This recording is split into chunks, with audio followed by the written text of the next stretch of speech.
네, 안녕하세요. AI 전문법인 마르키트의 박철순입니다. 자, 오늘도 생생주식통 방송을 진행을 해볼 텐데요. 자, 국내 증시 반등 흐름이 나와주고 있지만 여전히 종목별로 굉장히 차별화된 움직임을 보이고 있는 상태입니다. 그래서 지금 같은 시점에서는 사실 종목 선별이 상당히 까다롭고 중요한 시점이라고 보시면 될 것 같은데요. 자, 오늘 시장에서 과연 어떤 종목이 주목을 받았는지 그리고 앞으로의 대응 전략은 어떨지에 대해서 한번 여러분들과 이야기를 나눠보도록 하겠습니다. 자, 지속적으로 지금 주식시장에서 가장 핫한 게 역시나 제약 바이오 업종을 빼놓을 수가 없을 것 같은데요. 자, 그 종목들 중에 오늘 급등이 나왔던 종목이 있습니다. 바로 네이처셀인데요. 자, 오늘 마감 기준으로 19.07% 정도 급등하면서 마무리가 됐습니다. 최근에 가장 핫했던 종목들도 먼저 살펴볼 텐데요. 자, 헬릭스미스 한번 볼게요. 자, 헬릭스미스 오늘 4% 가까운 하락률을 보여줬고요. 자, 신라젠은 오늘 소폭 반등에 성공을 하면서 오늘 4.79% 정도 올랐지만 이미 조정을 받기 시작했습니다. 자, 그리고 HLB는 지금 워낙 급등이 많이 나왔던 종목이기 때문에 조심하셔야 된다라고 여러 번 말씀을 드렸었는데요. 역시나 꺾이면서 매물이 강하게 좀 쏟아지면서 3거래일 연속 하락세를 이어나가고 있는 모습 보이고 있습니다. 오늘도 15%나 급락을 했는데요. 자, 그렇다면 우리가 제약바이오 업종들에 대해서 관심이 없어야 되냐? 그건 아닙니다. 제약바이오 업종에서 관심을 가져야 할 만한 종목들을 우리가 잘 찾아서 공략을 해야 된다는 거죠. 자, 그렇다면 가장 수급이 많이 몰렸던 방금 보고 계신 HLB라든지 신라젠 그리고 헬릭스미스와 같은 종목들 이제 급등 이후에 조정을 받기 시작했습니다. 자, 그렇다면 여기 들어갔던 자금들이 과연 어디로 올라갈지를 우리가 생각을 해봐야 된다는 거죠. 자, 그렇다면 제약바이오에서 수익을 보고 차익 실현을 한 물량들이 과연 어느 쪽으로 갈 확률이 높을까요? 당연히 제약바이오일 확률이 가장 높습니다. 여기서 재미를 봤기 때문에 다시 한번 제약바이오 업종 중에 올라갈 만한 종목들을 찾아서 선별적인 투자를 하겠죠. 자, 즉 순환매가 어디로 갈지를 우리가 공략을 해야 된다는 점입니다. 자, 그래서 지난주 방송에서도 여러 번 제약바이오 업종들을 언급을 해드렸습니다. 시장에서 관심이 가장 많은 그런 분야이기 때문에 그래서 사실 HLB나 신라젠이나 헬릭스미스는 가장 집중을 많이 받았었지만 이제 조정이 들어갈 수 있기 때문에 조심하셔야 된다고 분명히 말씀드렸고요. 여기서 빠져나온 자금이 순환매로 갈 수 있을 만한 안정적이고 성장 모멘텀이 있는 제약바이오 업종들을 보셔야 된다고 말씀을 드렸습니다. 그래서 지난주에는 사실 실적이 받침이 되는 필룩스를 설명을 좀 드렸었고요. 오늘 좀 많이 빠져서 좀 아쉽긴 한데 그리고 한미약품도 말씀드렸죠. 한미약품 호재성 공시가 나왔습니다. 실적도 굉장히 좋아지고 있는 상태고요. 거기다가 이제 주가도 많이 내려와 있는 상태이기 때문에 순환매가 들어올 수 있는 확률이 가장 높은 쪽이 그나마 안정성까지 갖고 있는 실적에 대한 한미약품과 필루스 관심이 좀 단기적으로 좀 필요할 것 같다라고 말씀을 드렸고요. 자, 네이처셀도 마찬가지입니다. 지금 제약바이오 업종 중에서 몇몇 안 되는 실적이 그나마 나오면서 그리고 성장 모멘텀까지 있는 종목 중에 하나가 네이처셀이라고 보시면 될 것 같은데요. 자, 오늘 이제 급등을 했습니다. 물론 지난주부터 급등이 좀 나왔었죠. 한 번 급등 이후에 상한가 이후에 두 번 정도 조정을 받고 오늘 다시 한번 반등에 성공하는 모습을 보여줬습니다.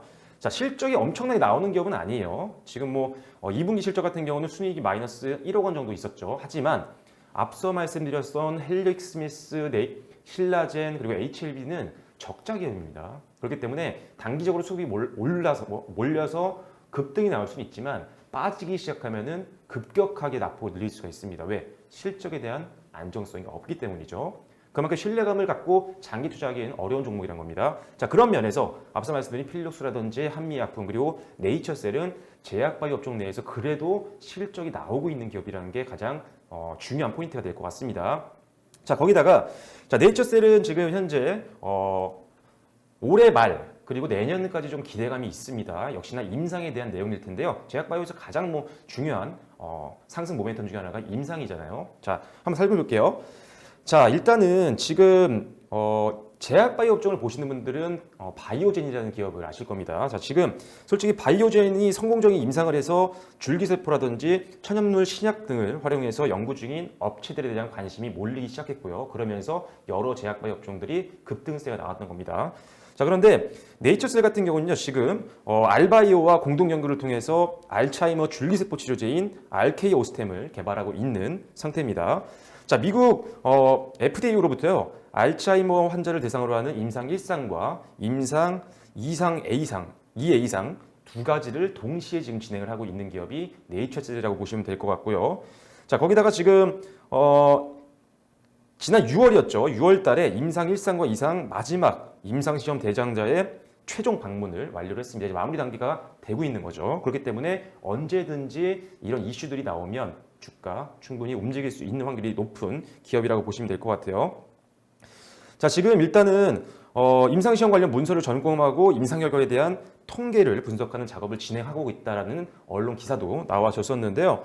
자, 일단은 최종적으로 임상시험 보고서를 이제 작성할 예정입니다. 그렇기 때문에 일단은 올해 말까지 임상결과 보고서를 미국 FDA에게 보고를 하고 이를 토대로 해서 내년 1월경에 임상 2비상을 신청하고 2비상 임상시험을 진행하는 것을 지금 목표로 계속적으로 지금 연구를 진행해 나가고 있는 기업이 바로 네이처셀이라고 보시면 될 것 같습니다. 그래서 올해 말에도 계속적으로 이런 임상에 대한 내용들이 흘러나올 확률이 굉장히 높은 기업이라고 보여지고요. 순조롭게 지금 임상이 진행이 되고 있는 상태이기 때문에 내년 달에 또 임상 2비상을 또 신청을 하게 되면 역시나 호재성 공시가 나올 수가 있겠죠. 그렇게 되면 역시나 주가에는 긍정적인 영향을 줄 확률이 굉장히 높다라는 점이 투자 포인트가 될 수 있는 기업이란 겁니다. 네이처셀이. 자, 일단은 지금 개발하고 있는 이 줄기세포 치료제가요. 기존의 치료제와는 굉장히 다른 획기적인 신약으로 알려져 있는 상태이기 때문에 만약 이것이 FDA 승인을 잘 마치고 시판까지 간다라고 한다면 정말 실적까지도 굉장히 급성장할 수 있는 그런 상태라고 보시면 될 것 같아요.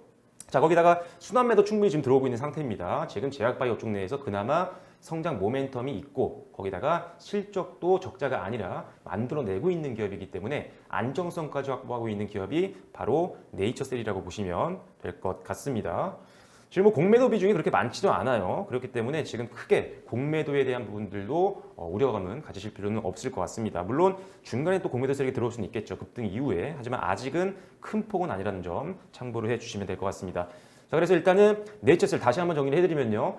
기존에 가장 핫했던 HLB, 신라젠, 그리고 헬릭스미스보다 훨씬 더 안정성을 갖고 있고요. 거기다가 가장 또 성장 모멘텀, 즉 임상에 대한 기대감이 언제든지 터질 수 있는 종목이 네이처셀이라는 점 참고를 해주시면 될 것 같습니다.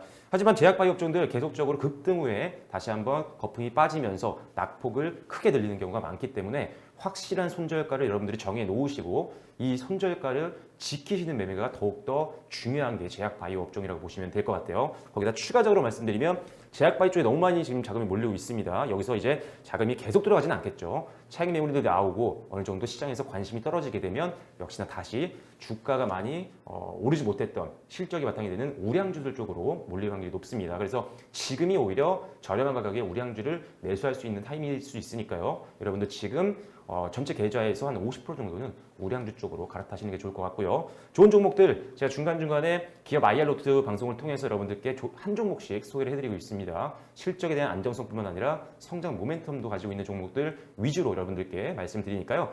지금 생생주동 시간도 많이 좀 봐주시고요. 종목이 궁금하신 분들이 있다면 장기 성장성 있는 종목들입니다. 기업 IR로트 카테고리 들어오셔서 종목들 활용해 주시면 좋을 것 같습니다. 자, 그래서 오늘은 네이처셀에 대해서 말씀을 드려봤고요. 저는 또 잠시 후에 오늘 또 실시간으로 나왔던 공시에 대한 내용들 그리고 오늘도 한 종목 기업 IR로트 시간을 통해서 소개를 해드리도록 하겠습니다. 앞으로도 많은 시청과 관심 부탁드리고요. 좋아요와 구독 그리고 많이 소개도 부탁드리도록 하겠습니다. 네, 지금까지 마르케트의 박철순이었습니다. 감사합니다.